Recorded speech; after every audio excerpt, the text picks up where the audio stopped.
Dua sepeda motor PJR di Telantas Polda Sumut terlibat kecelakaan dan menabrak seorang nenek yang tengah menyeberang. Korban mengalami luka di kepala dan kaki.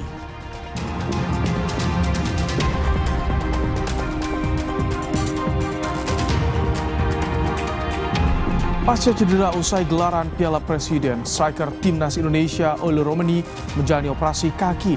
Di unggahan akun Instagramnya, Ole bilang operasi berjalan lancar.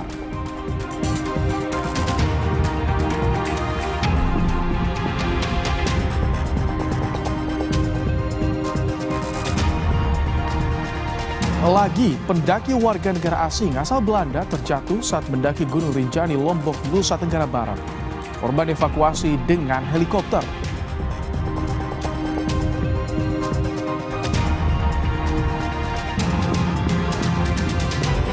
Kapolri Jenderal Listio Sigit Prabowo memastikan kasus diplomat muda tewas terlakban masih berjalan dan menunggu hasil pemeriksaan forensik.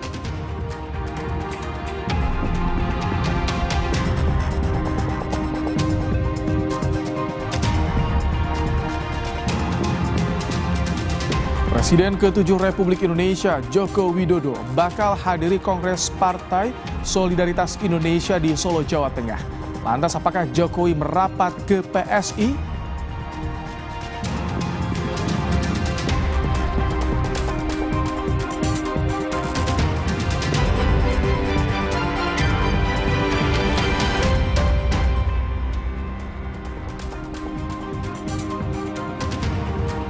Halo, selamat malam saudara. Apa kabar Anda malam hari ini? Kompas Malam kembali hadir ke hadapan Anda dengan beragam informasi bersama saya Rahmat Ibrahim. Selain 5 informasi yang tadi kami sampaikan di awal, kami juga masih memiliki informasi lainnya. Langsung saja kita simak informasi pertama di Kompas Malam hari ini saudara. Dua sepeda motor PJR di Telantas Polda Sumut terlibat insiden kecelakaan yang menyebabkan seorang nenek harus menjalani perawatan di rumah sakit. Kasus ini kini tengah dalam penyelidikan.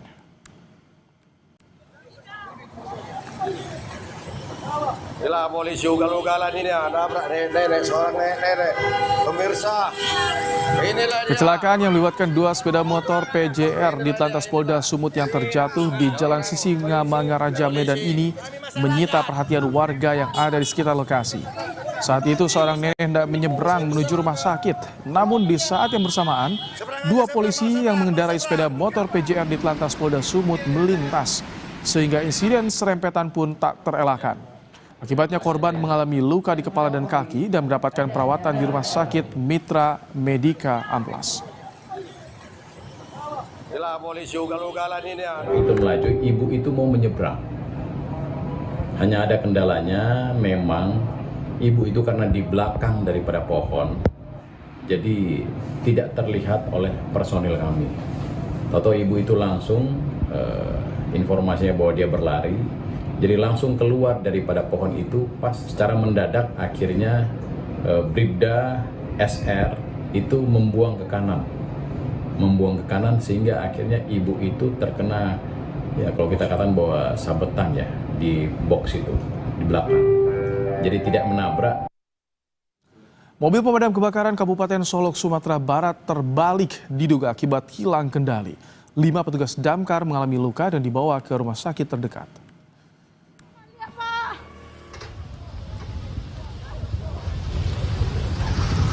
Mobil pemadam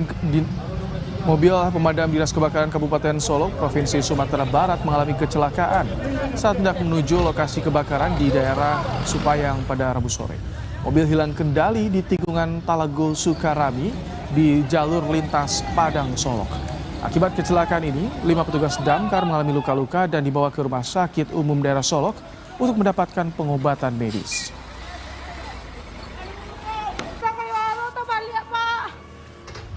Tiba di tikungan Oto Gadang Nagari Guguk, Kecamatan Gunung Talang. Setiba di tikungan, kendaraan oleng slip dan terguling. 100 lebih petugas kebersihan menumpahkan sampah di pintu masuk kantor Wali Kota Sorong karena kecewa diberhentikan secara sepihak.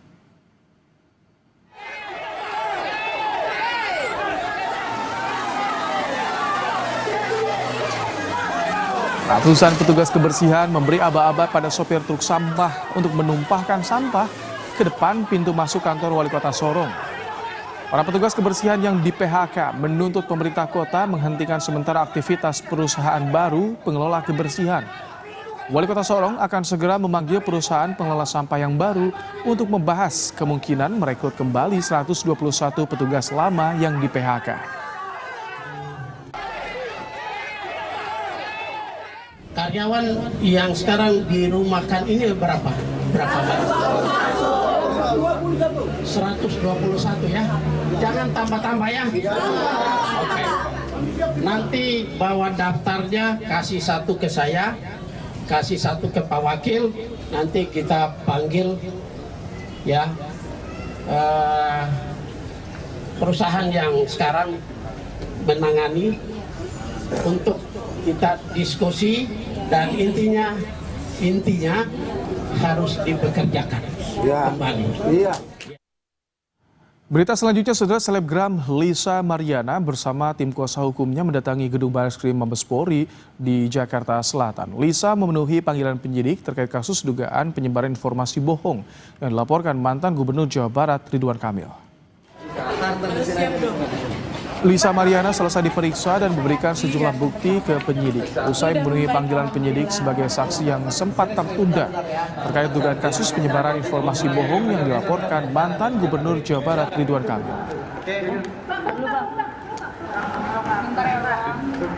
Oh, nggak capek, dihadapi aja, kooperatif aja, biar cepet selesai. Aku nggak kenal dia lah, suruh mandi dulu kan, aku bilang suruh mandi dulu. Kalau dia bisa membuktikan itu semua, gimana Lisa mungkin tanggapannya? Nggak mungkin bisa. Saudara, seorang WNA kembali mengalami kecelakaan saat mendaki Gunung Rinjani, Lombok, Nusa Tenggara Barat. Kali ini, perempuan asal Belanda terjatuh saat mendaki hingga akhirnya dievakuasi dengan helikopter dalam keadaan selamat.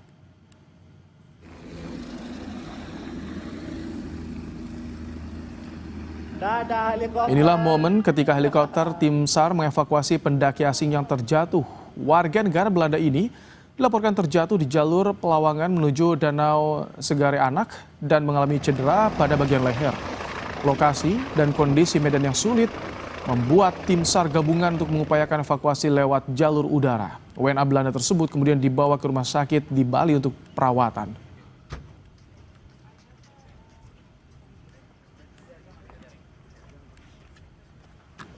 Dan kondisi sampai dengan saat ini masih sehat dan ada luka-luka di kepala dan sudah langsung ditangani didampingi oleh dokter Poliklinik Nusa Penida tersebut dan langsung dievakuasi menuju rumah sakit BIMC Kuta.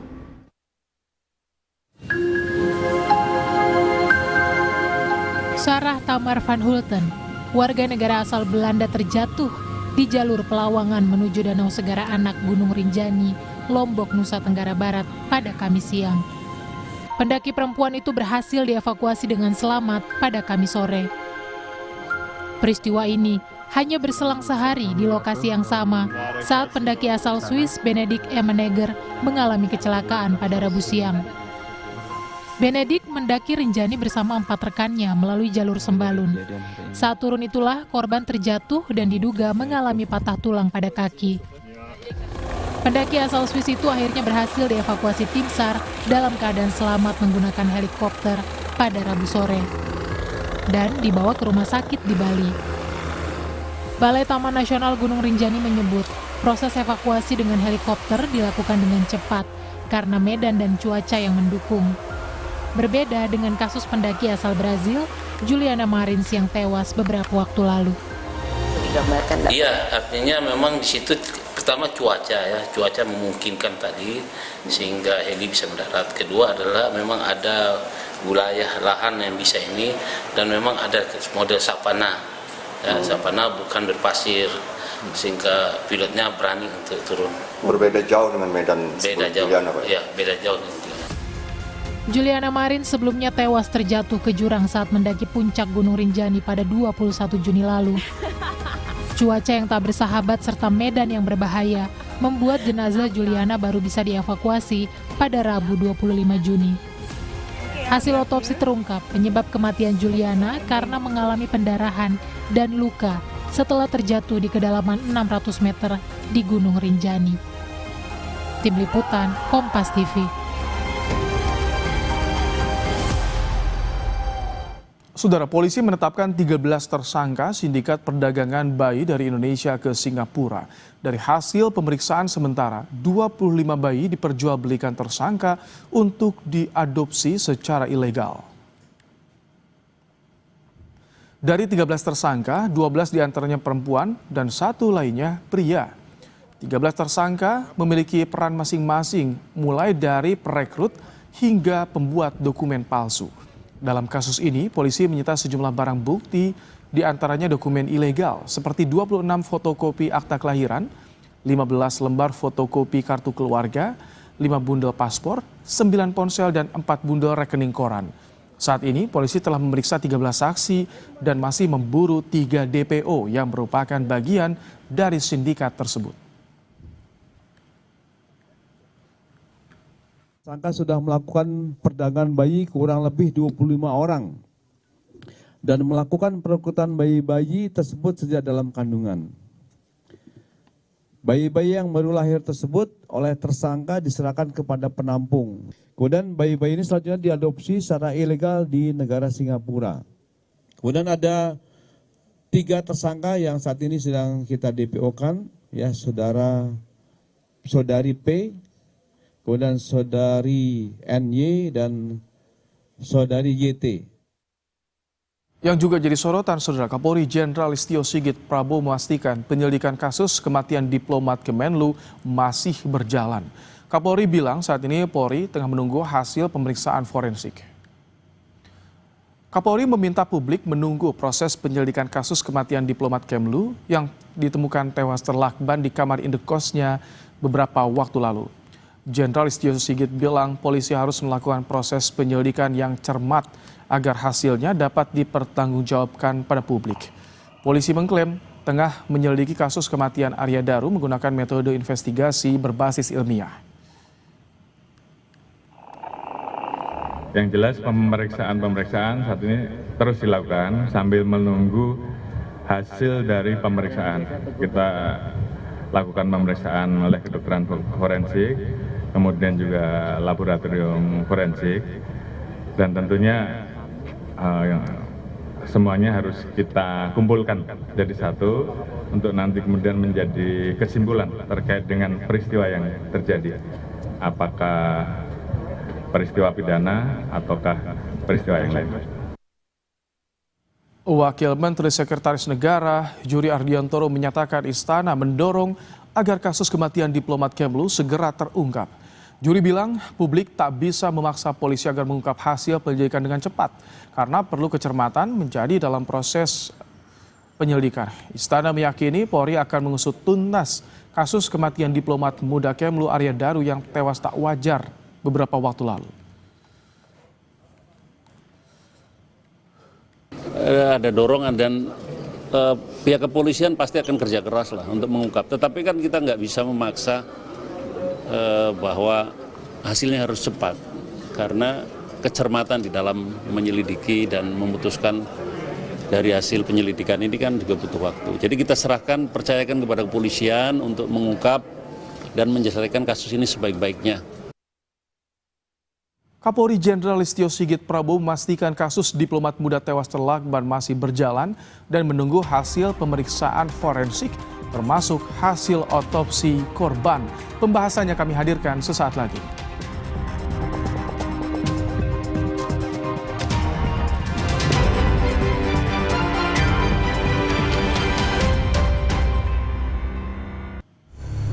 Ibarat teka-teki yang belum terjawab, kasus kematian diplomat muda Kementerian Luar Negeri Arya Daru Pangayunan menuai banyak tanya. Satu persatu saksi telah diperiksa, termasuk istri dan penjaga indekos yang dihuni korban. Dalam rangkaian penyelidikan, beredar pula rekaman CCTV yang menunjukkan korban sempat terlihat membuang sampah jelang tengah malam di tanggal 7 Juli 2025. CCTV juga merekam saat penjaga indekos mondar-mandir di depan area kamar korban setelah istri korban menghubungi untuk mengecek suaminya. Hingga akhirnya sang diplomat muda ditemukan dalam kondisi tewas terlakban di kamarnya 8 Juli 2025. Kini, Hasil pemeriksaan forensik menjadi salah satu yang dinanti, dengan harapan bisa memberi titik terang kasus ini. Pemeriksaan saat ini terus dilakukan sambil menunggu hasil dari pemeriksaan. Kita lakukan pemeriksaan oleh kedokteran forensik, kemudian juga laboratorium forensik, dan tentunya semuanya harus kita kumpulkan jadi satu untuk nanti kemudian menjadi kesimpulan terkait dengan peristiwa yang terjadi. Kita harus menjelaskan hasil ini secara saintifik. Pada posisi kita ingin lebih cermat. Yang kedua juga kita ingin menunggu seluruh hasil tuntas. Atas segala proses hukum yang tengah berjalan, pihak keluarga pun berharap penyebab kematian Daru bisa segera terungkap dengan sejelas-jelasnya. Tim Liputan Kompas TV. Hasil otopsi diplomat muda Arya Daru kini ditunggu publik. Harapannya ada petunjuk baru untuk bisa mengungkap kematian sang diplomat muda Kementerian Luar Negeri tersebut. Untuk membahasnya, saudara, kita akan berbincang dengan dokter forensik dan mediko legal RSUD Tarakan, Dr. Boge Priyo Nugroho. Selamat malam, Dr. Boge. Selamat malam, Mas. Baik, dok, ini sudah sepekan lebih sebetulnya tenggat waktunya. Namun biasanya berapa lama sih proses otopsi dilakukan oleh dokter forensik sampai nanti keluar hasilnya, dok? Iya, itu memang tergantung dari kesulitan dan ketelitiannya. Jadi memang kita melakukan otopsi itu untuk mencari sebab mati. Dan tidak serta-merta langsung mendapat hasil. Kita pasti juga akan menentukan untuk adanya pemeriksaan penunjang yang laboratorium yang mendukung adanya temuan secara organ. Kemudian kita juga beberapa sampel kita periksakan seperti urin darah dan beberapa organ ke laboratorium untuk menjadikan satu sehingga mendapat kesimpulan sebab matinya. Dan itu memang prosesnya tidak bisa cepat ya, itu perlu proses, perlu ketelitian, kecermatan dalam mengambil hasil kesimpulan sebab matinya. Tapi kalau misalkan hasil otopsi dari dokter forensik dari rumah sakit sudah keluar dan telah dilaporkan ke polisi, itu biasanya akan lebih cepat diumumkan atau bagaimana? Karena kami dapat info tanggal 15 Selasa kemarin katanya sudah keluar sebetulnya hasilnya dan diserahkan ke lapor. Iya. Sebetulnya nanti mungkin ada beberapa yang perlu ya seperti perlu pengumpulan data lagi ya. Mungkin tadi lapor akan memiliki beberapa sampel-sampel ya untuk pemeriksaan lainnya, sehingga untuk hasil pemeriksaan dari forensik sendiri walaupun mungkin kata Masnya tadi terinfo tanggal 15 sudah selesai, tapi ada beberapa pemeriksaan-pemeriksaan yang perlu dilakukan oleh lapor yang lebih teliti dan cermat untuk menyatukan antara hasil pemeriksaan forensik dengan pemeriksaan laboratorium tadi lapor, sehingga mendapat suatu kesimpulan sebab pastinya seperti apa, dan nanti akan pihak polisi yang akan memberitahukan mungkin ke publik. Oke, tapi ini kalau misalkan sepengamatan Anda, dok, kan sudah banyak berita-berita informasi di media soal bagaimana kondisi jenazah korban. Sulit tidak sih kalau misalkan dengan kondisi yang ditemukan saat itu tidak terlalu lama kan informasi meninggalnya sampai ditemukan, kondisi terlakban juga, sulit nggak sih sebetulnya untuk dokter forensik ini untuk mengetahui sebab kematian korban ini, dok? Itu tadi ya, kita perlu ketelitian dan kehati-hatian dalam menyimpulkan suatu sebab mati, sehingga kalau dibilang dikatakan sulit, ya mungkin memang termasuk sulit ya, sehingga itu tadi kita tidak bisa serta-merta seperti memeriksa langsung terus mendapatkan hasil gitu. Jadi memang perlu ketelitian dan kehati-hatian, sehingga tadi kalau kata Mas memang tanggal 15 sudah keluar, ya itu tadi itu yang berhak untuk mempublikasikan nanti dia pihak kepolisian, karena harus menyatukan semua elemen, tidak hanya hasil otopsi, sehingga menjadi satu kesimpulan sebab mati seperti apa dan kenapa gitu. Nanti pihak polisian yang akan menjelaskan lebih lanjut. Ketika sudah disorot ini high profile, ditunggu publik, artinya apakah memang penanganannya khusus, dok? Penanganan jenazah seperti ini khusus. Tadi disebutkan beberapa kali kehati-hatian, berbeda dengan kasus-kasus lain ditemukan biasanya, dok. Itu bagi kami pihak dari forensik itu tidak ada yang terkhusus ya.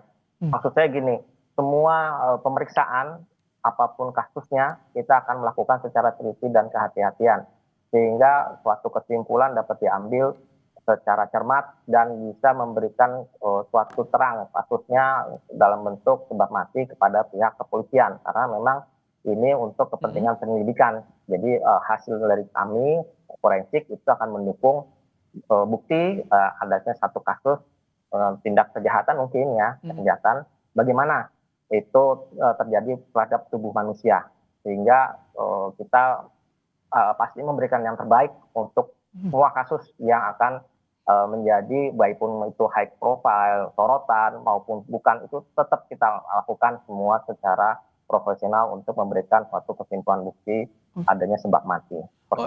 Baik, jadi sebetulnya dari dokter forensik ini juga bisa menentukan ini ada tidaknya kasus pidana pada korban, petunjuk yang jelas juga mungkin bisa terungkap dari tindakan di dokter forensik ini, Dok.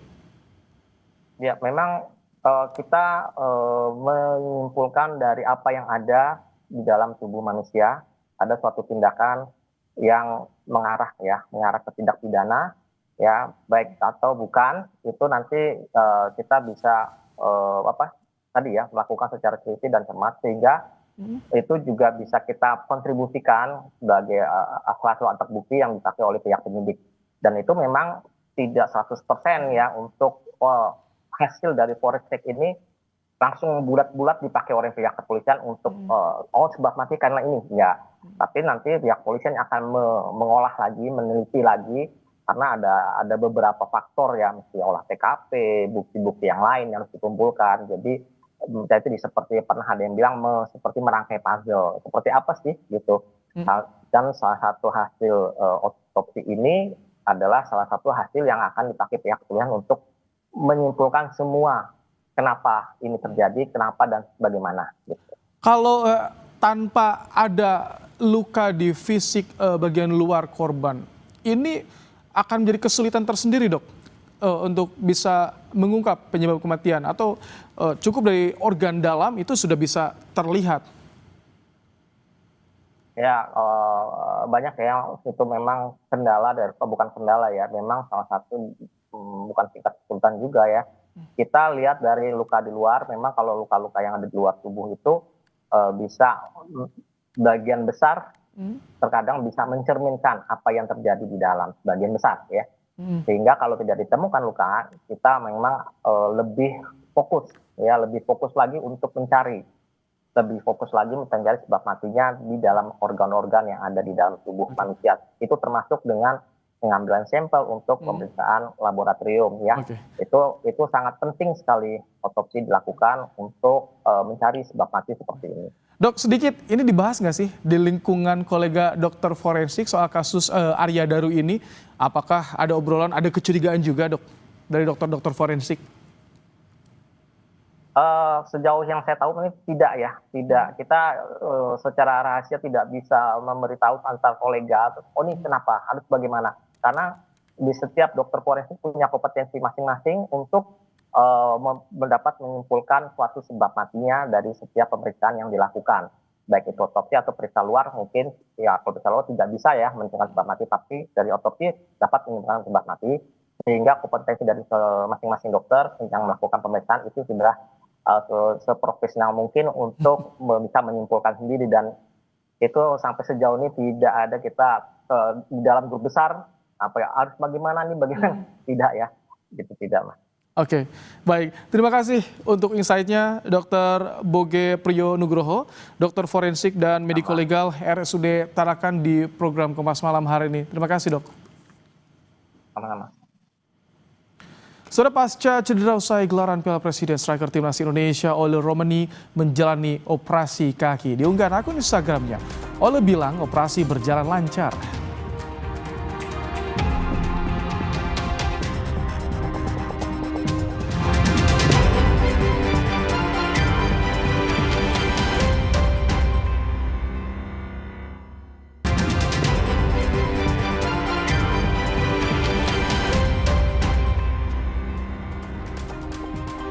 Pembagian grup babak keempat kualifikasi Piala Dunia 2026 zona Asia telah digelar di Kuala Lumpur, Malaysia. Indonesia berada di grup B bersama Arab Saudi dan Irak.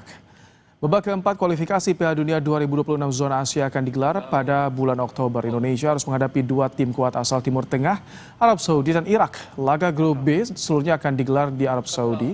Hanya juara grup yang lolos langsung ke Piala Dunia 2026. Pelatih Patrick Kluivert menyebut ini adalah grup yang sulit, namun semuanya akan dipersiapkan dengan baik. Saudi Arabia, one of the powerhouse in Asian football, FIFA ranking Group B, the host Saudi Arabia. Striker timnas Indonesia Ole Romeni menjalani operasi kakinya dengan lancar pasca cedera usai gelaran Piala Presiden. Di unggahan akun Instagramnya, Ole bilang operasi berjalan dengan baik. Sementara itu, pelatih timnas Indonesia Patrick Kluivert mengaku sudah memiliki rencana lain jika Ole tak bisa diturunkan di lanjutan kualifikasi Piala Dunia 2026 babak 4. Well, of course, it's a big blowout that Ole is probably not going to participate in the games. He played very good games for Indonesia, and unfortunately he's injured. So we need to have another plan B, and the plan B we have already, but I can't say it to you now. But we need to prepare ourselves very good, and that's the main thing that we need to do. Informasi lebih lengkap soal pemulihan Ole Romeni dan persiapan pemain timnas yang abroad setelah kita dipastikan satu grup dengan Arab Saudi dan Irak, kita sudah bersama dengan WNI di Belanda, kontributor Kompas TV, Fikar Fauzisyah. Selamat malam waktu Indonesia, Fikar. Selamat sore dari Amsterdam, Belanda. Fikar, bagaimana kabar operasi Ole Romeni? Kabarnya lancar, berjalan dengan baik ya? Ya, kabarnya lancar. Jadi Ole Romeni itu ke Belanda untuk operasi cedera yang kena pas Piala Presiden, dan kabarnya dia lancar dan sekarang fokus untuk pemulihannya di Belanda saat ini. Oke. Kalau misalkan berjalan dengan lancar, masih ada beberapa bulan lagi, artinya ini pemulihan bisa lebih cepat atau bagaimana, Fikar, biasanya? Nah, itu sekarang masih juga tanda tanya. Soalnya dia baru pagi ini waktu Belanda ke meja operasi dan operasi. Jadi kalau buat saat ini masih terlalu pendek untuk kasih prediksi kapan dia pulih, gimana proses pemulihannya dan kapan dia pulih total. Tapi yang pentingnya Ole Romeni kirim kabar di sosmed diri sendiri bahwa dia tuh dalam keadaan baik setelah operasi dan lagi fokus untuk pemulihannya. Saat itu paling penting kabar dari dia. Kalau pemberitaan media di Belanda soal kondisi Ole, apakah disorot juga di sana? Seperti apa mereka memberitakan Ole ini, Fikar? Ya, di media Belanda juga disoroti juga. Ole Romeni sebagai pemain baru ya, pemain timnas baru yang cetak 4 gol di beberapa pertandingan terakhir timnas Indonesia, juga disoroti oleh media Belanda, dan media Belanda bilang bahwa ini adalah ujian baru untuk Patrick Kluivert untuk menghadapi laga-laga berikutnya di ajang kualifikasi Piala Dunia. Dan juga mereka terpukul ya dengan kehilangan sosok Ole Romeni. Jadi mereka juga menarik ya gimana Patrick Kluivert dan staf kepelatihannya timnas Indonesia cari solusi untuk menggantikan posisinya Ole Romeni di laga berikutnya kalau dia dinyatakan tidak fit. Tapi kalau di Belanda ada nggak sih pandit-pandit yang ini prediksinya kalau misalkan Ole nggak bisa tampil, kans terbaik untuk jadi striker pengganti Ole siapa? Ada nggak sih pandit-pandit yang memprediksi itu di Belanda? Kalau prediksi seperti itu sebenarnya kayak seperti sebelumnya. Jadi yang dirumorkan kayak seperti Mauro Zelstra yang udah dikonfirmasi oleh PSSI menjalani proses naturalisasi, dia bisa sebagai opsi di posisi striker. Tapi selain itu masih juga dari media Belanda belum ada bocoran baru atau rumor baru tentang penyerang timnas Indonesia saat ini. Oke. Ada respons nggak dari pemain kita di Belanda yang abroad soal tanggapannya mereka, kita tahu lawan Irak dan juga Arab nih. Ya, yang pertama pemain yang aktif di luar negeri udah pada unggah di sosmed mereka sendiri tentang drawing buat bulan Oktober ini, dan mereka juga sangat menantikan pertandingan round 4. Ada juga Dean James juga kasih opini tentang undiannya di sebuah media Belanda, dan bilang ini kemungkinan bisa keberuntungan bagi timnas Indonesia karena timnas Indonesia sudah menghadapi timnas Arab Saudi dan timnas Irak senior di ajang kualifikasi dunia di round sebelumnya. Jadi bagi dia ini ada keberuntungan dikit dibandingkan kalau satu grup dengan Qatar atau Uni Emirat Arab. Itu opini dari Dean James.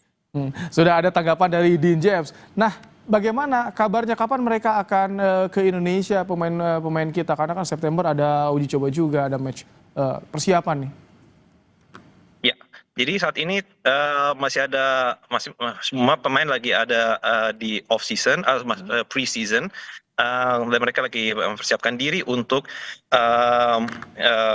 kepentingan klubnya mereka sendiri ya. Ada juga beberapa pemain yang masih belum punya klub baru dan mereka lagi menjaga kondisi mereka dengan personal trainer di fasilitas atau di daerah mereka di mana mereka berada.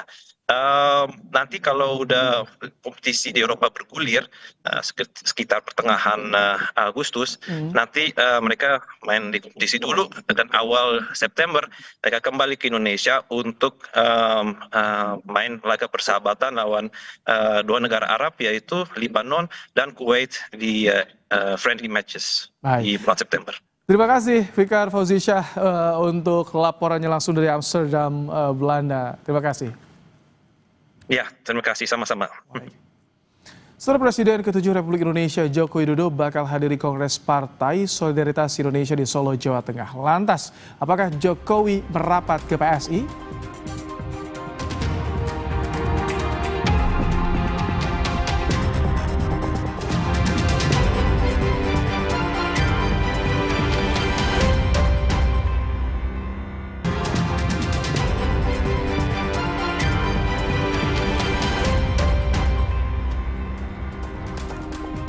Calon Ketua Umum Partai Solidaritas Indonesia, Kaisang Pangarep, enggan berbicara banyak soal kemungkinan ayahnya Presiden ke-7 Republik Indonesia, Joko Widodo, bergabung sebagai Dewan Pembina PSI.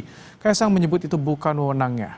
Saat ditemui di Karanganyar pada Rabu malam, Kaisang menyebut dirinya memilih menunggu hingga Kongres selesai. Ia tidak ingin berandai-andai apakah Jokowi akan didapuk sebagai Dewan Pembina pada Kongres PSI yang digelar 19 hingga 20 Juni mendatang. Kongres ini juga nantinya akan menghasilkan Ketua Umum PSI periode 2025-2030. Kabar Pak Jokowi akan menjadi Dewan Pembina itu seperti apa? Ada tanggapan? Karena kok Dewan Pembina itu secara nomenklaturnya sekarang sudah berbeda. Harus tanya ke Dewan Pendiri Partai, itu bukan wewenang saya. Tapi gimana Mas, setuju? Apa? Secara pribadi dengan merestui Pak Jokowi mungkin menjadi Dewan Pembina? Maksud saya merestui bapak saya. Ya kan ini biar berjalan dulu, Kongres kan belum selesai. Biar Kongres berjalan dulu. Presiden ke-7 Republik Indonesia Joko Widodo akan menghadiri Kongres PSI di Solo, Jawa Tengah. Jokowi mengatakan jika dirinya sudah mendapatkan undangan. Presiden ke-7 Joko Widodo dipastikan akan hadir di Kongres Partai Solidaritas Indonesia yang akan digelar di Solo, Jawa Tengah pada 19 Juli mendatang. Jokowi juga dijadwalkan mengisi salah satu sesi diskusi dengan para kader PSI. Besok Pak Jokowi berencana untuk datang? Insya Allah saya datang, insya Allah saya hadir. Informasinya juga akan mengisi di hari pertama ya Pak, tanggal 19? Ya saya diundang, insya Allah saya hadir, saya datang. Wakil Ketua Umum Relawan Pro Jokowi Freddy Damanik diperiksa polisi sebagai saksi kasus tudingan ijazah palsu Presiden ke-7 Joko Widodo pada Kamis pagi. Freddy diperiksa setelah kasus dinyatakan naik tahap penyidikan. Freddy Damanik menyatakan tak membawa bukti apapun dalam pemeriksaannya sebagai saksi. Freddy menyebut hanya akan mengonfirmasi soal tudingan-tudingan kepada Joko Widodo yang dilakukan Roy Suryo CS. Karena sudah sampai ke tahap penyidikan, menurut Freddy seharusnya kepolisian sudah menetapkan tersangka dalam kasus pencemaran nama baik Jokowi. Saya lebih kepada memberikan keterangan yang sudah ada misalnya di TV atau video-video di media-media. Saya hanya butuh konfirmasi saja sesuai mekanisme, sesuai proses, harusnya akan ditentukan tersangka. Saya yakin tidak terlalu lama lah. Selain Projo, pihak lain yang diperiksa sebagai saksi yakni Ketua Umum Relawan Pemuda Patriot Nusantara Andi Kurniawan. Andi merupakan orang yang turut melaporkan Roy Suryo CS atas dugaan penghasutan tudingan ijazah palsu Jokowi. Selain Roy Suryo, Andi juga melaporkan Tifa Uzdia Tiasuma atau Dr. Tifa, Rizwan Sianipa, dan Rizal Fadilah.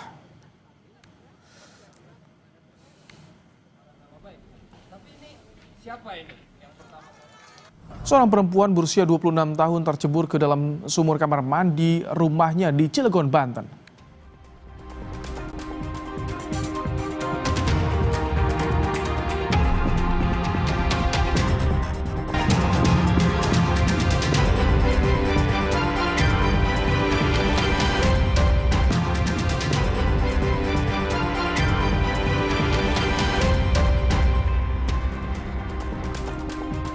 Seorang perempuan berusia 26 tahun tercebur ke dalam sumur kamar mandi rumahnya di Cilegon, Banten.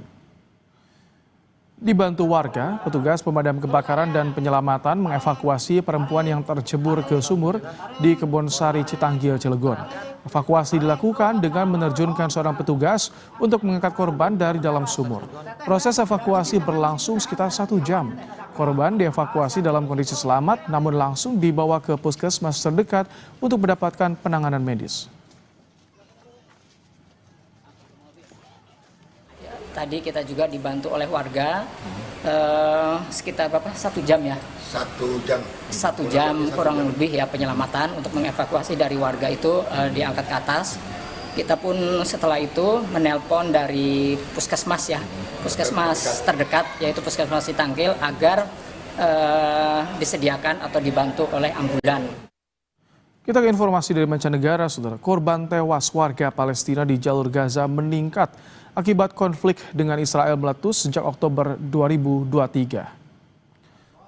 Serangan Israel sejak Rabu dini hari di dekat kamp pengungsi di kota Deir al-Balah merenggut 81 nyawa, termasuk 25 orang yang tengah mencari bantuan logistik. Selain itu, serangan Israel juga mengenai kamp pengungsi Bureij dan kamp pengungsi Al-Nusairat di Gaza Tengah. Total jumlah korban meninggal meningkat menjadi 58.573 jiwa, dengan 139.000 lebih orang terluka.